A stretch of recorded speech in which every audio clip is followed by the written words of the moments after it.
Hello there, I'm now at Hayward Heath Hospital and it's been a tremendous day.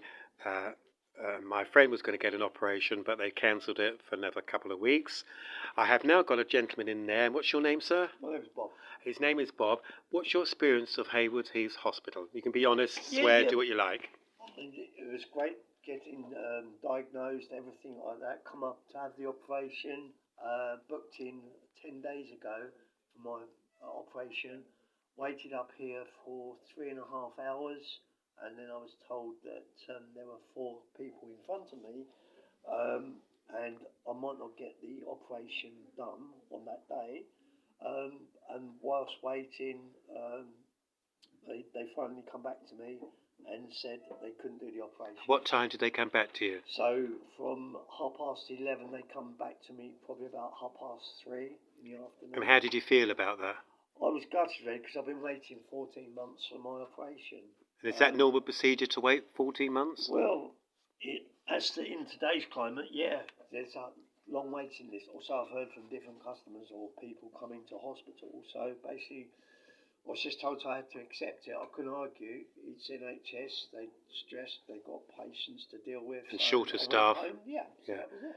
So today I've actually experienced it myself because my partner was waiting for an operation that's been cancelled and they wanted to come back in a couple of weeks. And the man across the hallway there, he was cancelled and he could have cancer, but he's got to wait another month or two.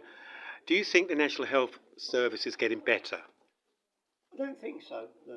No, I just think there's more strain on the NHS basically. One being is that I did explain to you about my mother passing away. Yeah. Because they're putting millions of pounds. Basically, 30 years ago. Yeah. She was in a corridor on a trolley waiting. And what happened to her? She passed away. In the corridor? Not in a bed, but after getting seen to. But she was 75 and she had to wait.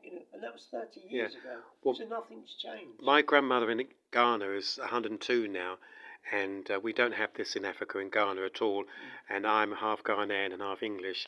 And personally, I'm appalled what I've seen in the last few years because my uncle was in hospital and they left a tube inside him of 6 inches long. And I kept saying to the nurse, I said to the nurse, he's coughing up blood.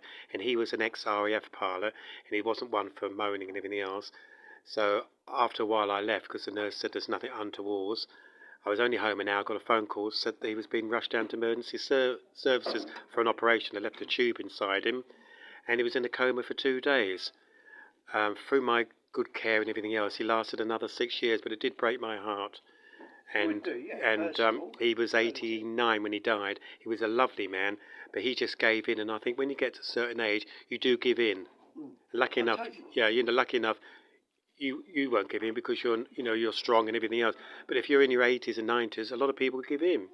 I mean, basically, a few days later, I got a phone call and a text through to say they could book me in for today's date, which I said, yeah, okay, I'll come up.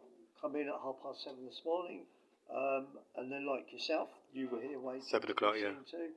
And then we were told probably 2 hours later, 3 hours later, that we might not get seen to, and there was 2 people sent home from this ward. Yes, I know. I know. And I will just film all the beds in here. There's 1, 2, 3, and one over there, which is empty. So the empty beds here. So I don't know what it is, but they're all empty there. There's 3 there and one over there, which is empty. 7 beds. So there's 7 beds there, and so there's so they're empty beds. So I did have a walk myself around Hayward Heath Hospital, and I noticed a lot of the beds are empty, but they're short of staff, and I was told a lot of the staff are sick. Well, thank you very much. This is Malcolm and out.